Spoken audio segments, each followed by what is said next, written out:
آج کے مسلمان کو عیسائی بہت اچھے لگنے لگے ہیں۔ ان کے ساتھ دوستی، ان کے ساتھ اٹھنا بیٹھنا، چلنا پھرنا، کھانا پینا، ان کے تہواروں میں آنا جانا، سب کچھ عام ہو گیا ہے۔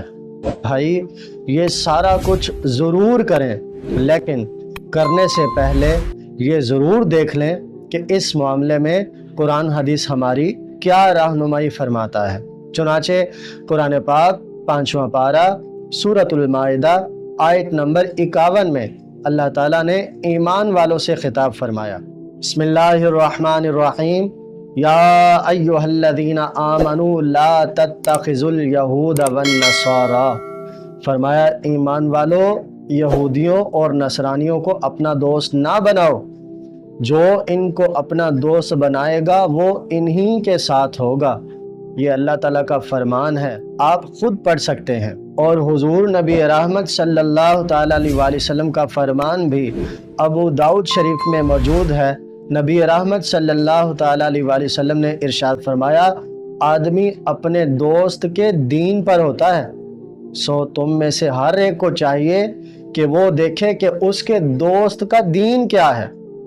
اگر وہ بد دین ہے تو سمجھ لے تم بھی بد دین ہو، تم بھی اس کے دین پر ہو۔ اس لیے ہم سب کو چاہیے جب کسی کو دوست بنائیں تو دوست بنانے سے پہلے یہ ضرور دیکھ لے کہ اس کا دین کیا ہے۔ اسلام ہمیں حسن سلوک ضرور سکھاتا ہے، لیکن دل کی محبت وفاداری اہل ایمان کے لیے ہی ہونی چاہیے۔ اور یہ ضرور یاد رکھیں کہ کافر کے ساتھ تجارت ہو سکتی ہے، کافر کے ساتھ انصاف ہو سکتا ہے، لیکن محبت کافر کے ساتھ نہیں ہو سکتی۔